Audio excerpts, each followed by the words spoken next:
छोटे से गांव सिवानपुर में एक कच्चे रास्ते के किनारे मिट्टी की पुरानी टूटी छत वाली झोपड़ी थी। इसी झोपड़ी में रहता था हरीश, एक साधारण गरीब आदमी जो अपने परिवार का इकलौता कमाने वाला था। उसके परिवार में बीमार पिता रामलाल, पत्नी गौरी, एक 9 साल का बेटा सोहन और 6 साल की बेटी छवि थी। घर में गरीबी ऐसी कि छत से बारिश की बूंदें गिरने लगती तो बच्चे एक कोने से दूसरे कोने में भागते। पर फिर भी घर में एक चीज कभी कम नहीं होती, ममता और हिम्मत। हर दिन की जद्दोजहद हरीश रोज सुबह 4 बजे उठ जाता।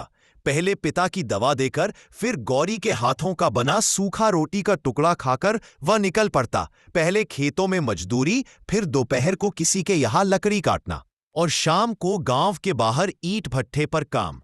उसके हाथों की हथेलियां इतनी सख्त हो गई थीं कि कभी कभी बच्चों के सिर पर रखते हुए भी उसे डर लगता कहीं दर्द न पहुंचा दे।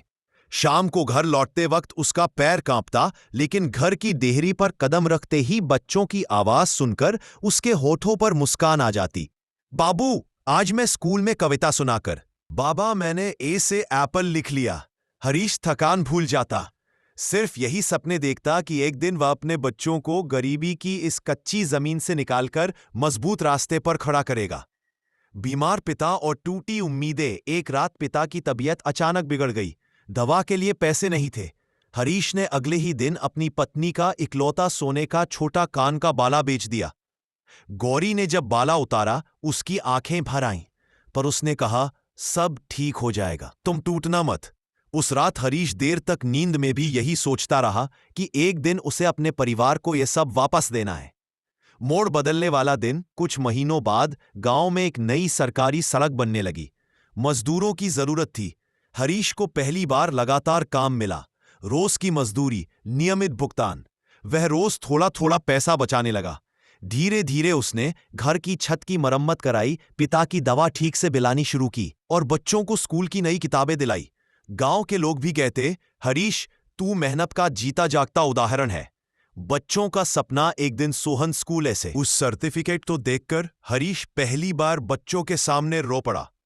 उसने सोहन को सीने से लगाया और कहा, तुम लोग पढ़ लिख कर मेरा नाम रोशन करोगे, यही मेरी सारी दुआएं हैं। जीत की खुशबू। समय बीतता गया। सोहन 12वीं में टॉप हुआ और शहर जाकर पढ़ने का मौका मिला। गौरी ने हाथ जोड़े, उसे पढ़ने दो, हमारे लिए नहीं, खुद के लिए। हरीश ने सारी जमा पूंजी और मेहनत से जुटाए पैसे बेटे की पढ़ाई में लगा दिए।